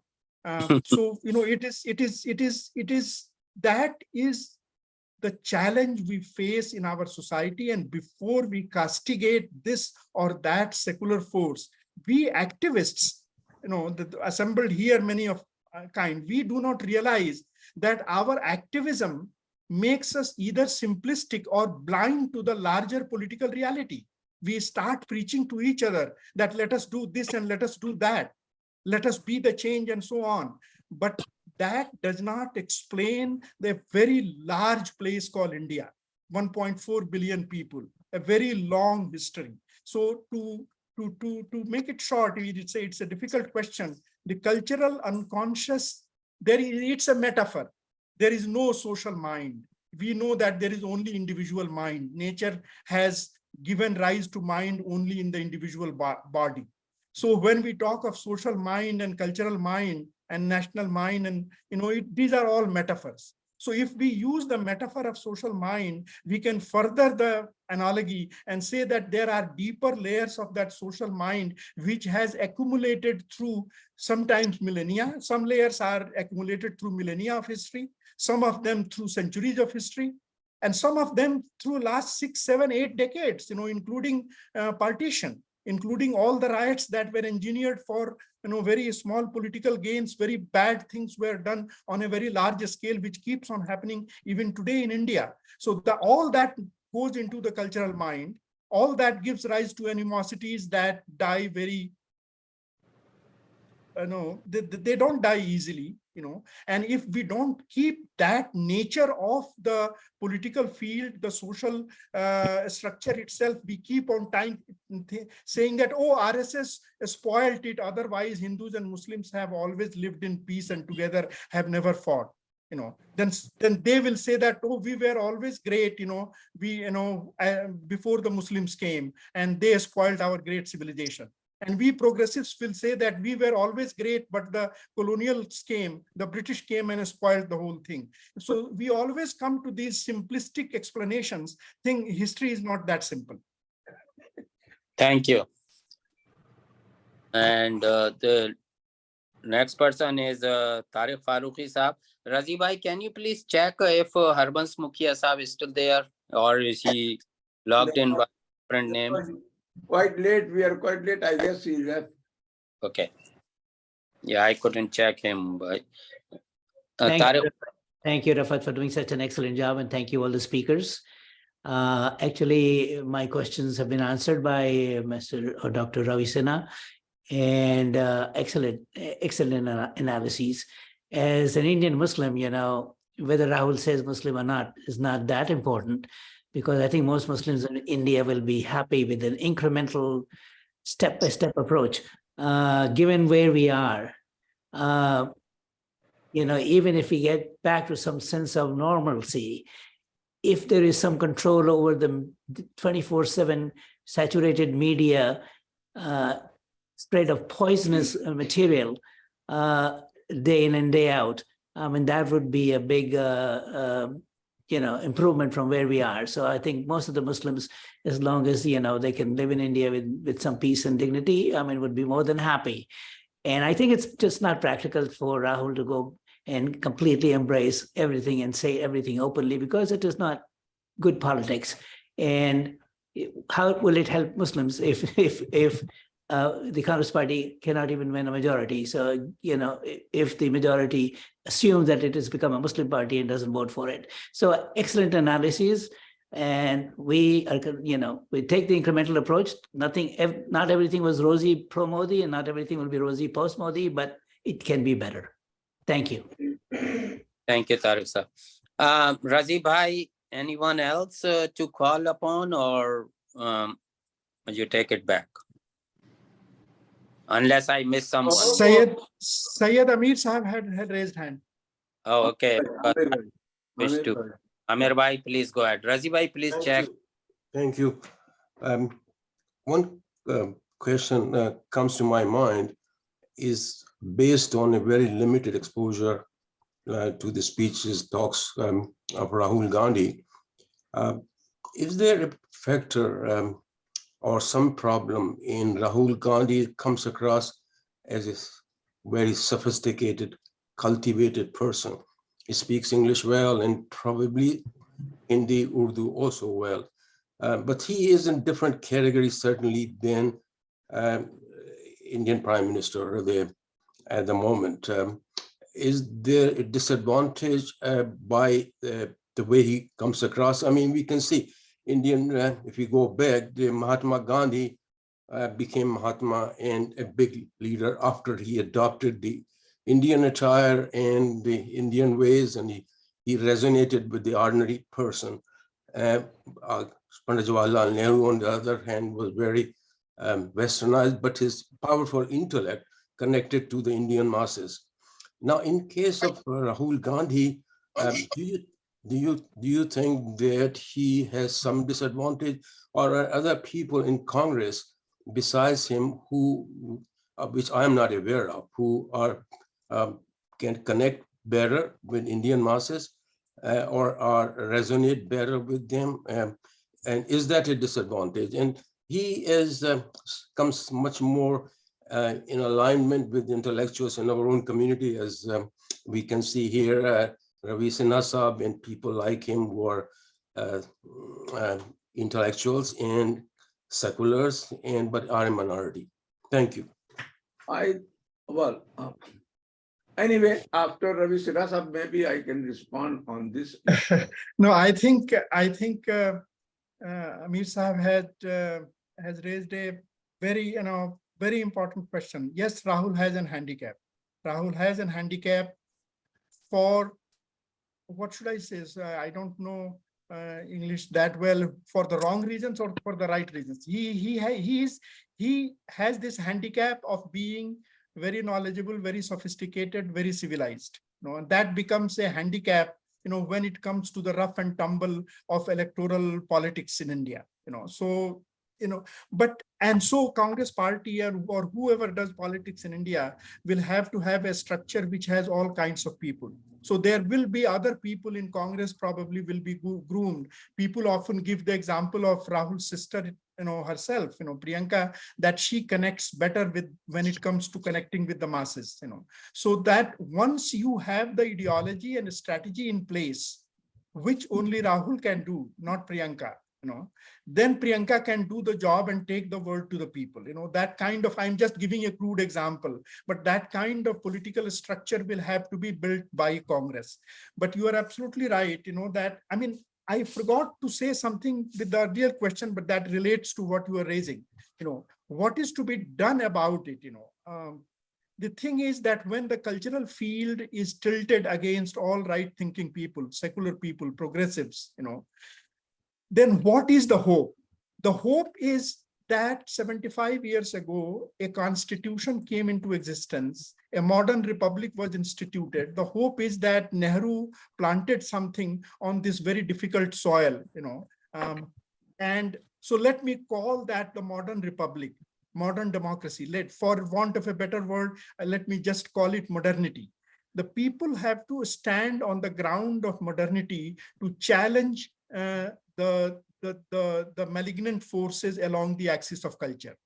And that is a tough fight, because the way the cultural axis is tilted against modernity in India, against democracy, against rule of law, against rights of individuals, communities, society itself runs roughshod over rights of individuals, starting from the family.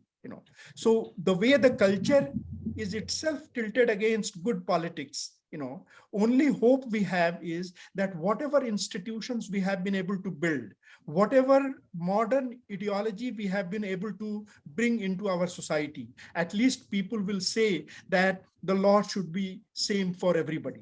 At least people will say that, okay, maybe there will be some people who will be stinking rich, but I should be able to live my life, with reasonable security and with reasonable amount of dignity. So these things will have to be mobilized against this traditional kind of culture, which often activists also play the same game. They say that, oh, people are behaving this way, because we have not been able to go to the people. We are not working hard. I mean, Sunita was just saying that we haven't inconvenienced ourselves other than those people who are sitting in jail. She has a very simplistic view. Okay. Each one of us we are inconveniencing ourselves. You know, Mujib Sahab not also wants. Yeah, Mujib Sahab also wants. Not everyone has to go to jail, and everybody should be ready to go to jail. But you know, that is not the goal. We are not here to win some prizes as an activist. You know, we are here to understand a problem, and we are here to find a way. And finding a way is based on the kind of modern India that came out of national struggle, that came out of Ambedkar and Nehru kind of modern views of a republican constitution. If we can make that as the plank of electoral politics, then we can fight to some extent against religion being a plank of politics. Thank you. Mujib Sahab, you want to add briefly? Very brief. Please be very brief. Yeah, I don't think that Rahul's personality is a stumbling block. Want to speak to. There's somebody else. Yeah. Go ahead. Don't stop. Yeah, go ahead. Yeah, I don't think that Rahul's personality as such is a stumbling block from playing the kind of role that he's expected to play. Because I think what has worked against him is definitely not taking responsibility as minister or whatever. He had the 10 years in front with him where he could have had a very different profile. Let us remember that, you know, Narendra Modi entered India's national scene as Gujarat Chief Minister, 3-term successful Gujarat Chief Minister with Gujarat model, a model which the Patels eventually exploded and tore apart, but Congress government did not do that. If they had done that, then the whole thing would have been very different. So I don't think any of the attributes, personal attributes, that has played such a big role, because if you compare political leaders of different kinds in India, you'd have a very different sorts of answers. BP Singh, for instance, was not particularly a very mass guy, or for that matter, Lalu Yadav, with such an appeal with masses, has not been able to catapult himself the way Narendra Modi has been able to do it. So there are all kinds of things about it. My own sense is this: it's failure not to take up responsibility as minister or in governance during the UPA government and building up his profile as, say, former home minister or former deputy prime minister, or we had all these opportunities, even the opportunity to become the prime minister. He would have entered and taken up this position as former prime minister of India and all of that. Then the whole politics would have been very different. That's how I would like to look at it. And the Muslim thing, it's a conscious effort on the Congress part, and it goes back to 2014 Anthony report, which came out by saying that Congress has lost election because it presented itself as a Muslim party. That's not true. Congress lost the election in 2014 for a variety of reasons, partly because of corruption, and this is quite well known, and also partly because that it faced a far more bigger challenge in Narendra Modi. The way that Narendra Modi challenged Congress at that time, and LK Advani did not do it in 2009, and all of that about of it. Thank you, Mujib Sahab. Razi bhai, there are two more people raised hand. You wanted to... And be very, very brief, whosoever responses, because please, now yeah, we're approaching one. Raja Shekhar Ramakrishnan, please be brief and go quick, and then Fazal Khan Sahab will be the last person. But thank you so much for letting me speak, and I really enjoyed the thing. And Ravi being a very, very old friend, I'm not saying it because of that. I found his summary of the Karnataka election and how to go forward very, very helpful, and really excellent summary. I just want to make two quick comments. One, I do want to disagree slightly with Ravi. That he says Congress has now become an ideological party. You know, before Ravi's time, when I was young, there was a definite Nehruvian ideology for development of the country and so on and so forth. And so I would say it was ideological once. And the other thing, this is speaking as somebody whose knowledge of Hindi Urdu was very, very minimal. the slogan that somebody repeated recently in this program of what Rajiv said, what Rahul said after the Karnataka election. Two words that in his slogan, Nafrat and Muhabbat, I think of them as Urdu words, not as traditional Hindi words. And so I think the choice of words by Rahul is deliberate. And I think he conveyed something by doing that. I think that we should really not try to nitpick what he's doing. He's really doing great work. Thank you. Okay, Fazal Khan sir. My question is directed to Ravi Sinha Saab. First, let me say that you are one of the few leaders who tried to touch the reality of partition and what happened afterwards. My question mainly is to what difference does it make if constitution is changed, tilted towards Hindutva for the majority community? Because that's what the slogan is, and it is well known that RSS never agreed with the constitution when it was put together. So what difference does it make? And what I have seen, nowhere in the world, with few exceptions probably, that majority community does not defend the constitution. It's a minorities defend the constitution. Even in the United States, if you look at it, same Hindu people who are supporting Hindutva, they are trying to support constitution in the United States. So how does it affect the majority community? Thank you. Oh, that it will be, if the constitution is changed the way they want to change it and replace it by Manusmriti or something, it will be a disaster. Right now, we have been thrown back by decades, then we will be thrown back by centuries, because to gain this constitution and a modern republic has been a struggle that has taken hundreds of years, implicitly, and 100 years explicitly. So that will make all the difference. Some of us in our younger activist days used to criticize this constitution as bourgeois constitution that must be overthrown. Now we know better.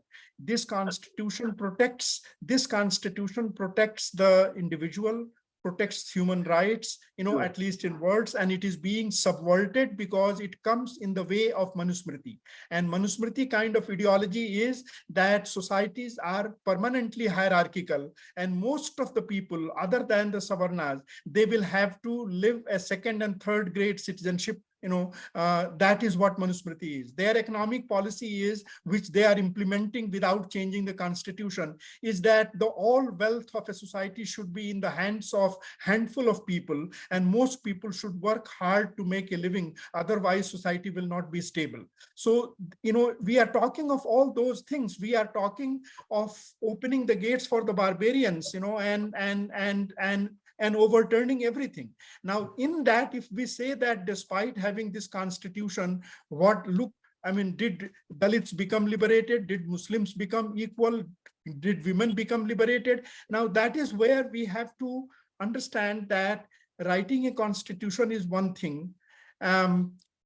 Building an institution is one thing, and gaining popular support for constitution and institution is a very long drawn struggle. So we have to ask ourselves the question that if democratic and modern values are instituted in the institutions, whereas the democratic process is in the elections, and when elections come against the democratic values, when institutions themselves threaten to be overturned by popular support, then where do we stand? Do we stand with people, or do we stand with values?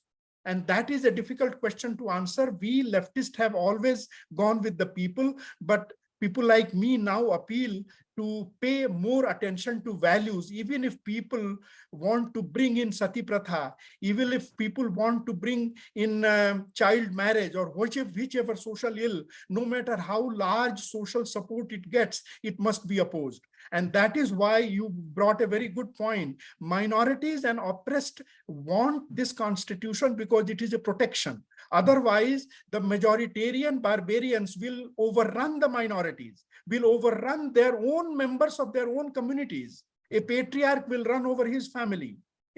Daughter will be run over by father. This it's individual that must be protected by the state in terms of its basic human rights, and not have communities which ensure that. Communities do not ensure. All right. Thank you. All right. Now this is probably the end of it, although I still see one hand there, but I think it's 1:05, more than 2 hours past. And we always end up like that. Very nice session, very engaging. Just before finishing, let me just say just a very simple 1-2 sentence. I think among Muslims also there is a perception that all Hindus are just like one. It's not like that. Not that all Hindus want Modi or Hindutva. You know all these things. This hardly 25%, 70% electoral, presence there. Only 25% Hindus have voted for Modi. Most of Hindus will oppose Manusmriti or any other constitution.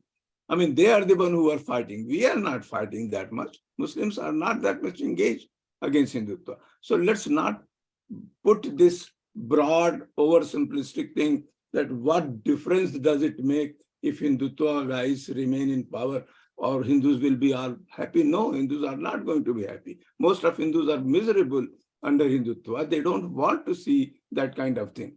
Otherwise, why India will remain as a progressive liberal democracy if Hindutva is, 82% Hindus are there. So let's not project that kind of thing. And this is particularly coming from either Hindus, extremist Hindus, or from the Muslim community. All Hindus will be happy. No, they will be miserable. Half of you sitting here will be miserable, more than half of. I can see the faces. So that is not true. And they know that they cannot put a constitution based on Manusmriti because all their women, all the educated girls, they will oppose it. All these people will oppose it because there is really nothing. You can see how miserable girls have become under Hindutva everywhere. They hate it. So let's end it here. And Ravi Sahab, excellent responses. I think you need more time. You need more time to say that. Yeah, प्यास नहीं, अभी भी प्यास रहती है. Thank you. So we will see another sessions. And sorry, Mujib, that it kept on freezing your side and you couldn't say much. Sunita had to go to many different places. And on Rahul Gandhi, Amir Bhai, I will say one thing. This Rahul Gandhi, within 2 years, is very transformed Rahul Gandhi than we all used to know him. That's why entire civil society and opposition is backing now. He really connected with people. This Bharat Jodo Yatra is a transformational change in him and in people's eyes about him. He has been now, after Bharat Jodo Yatra, he's taken as a real serious guy who can connect with people, can go on the road, can sweat with them and go on their level. And that we have seen here in the crowd at Russell Building, that no other candidate or political tall figure can do like that. He kept on coming to people, direct, without any hindrance. He kept on sitting in 4 or 5 groups, take my picture with you. That kind of connection is not seen with usually people. They always pose with alone or like Modi and at a distance some other people. He is very well connected. So he has to work up very much, but hopefully that's the hope. Thank you, Subhasji, for coming. And you should have asked a question to your friend, but you rather didn't. Anyway, we'll see most of you, hopefully, in coming on Saturday on Maulana Azad and minority question and all those things, Vivek Taneja is going to give the talk. Okay. Thank you all. All right.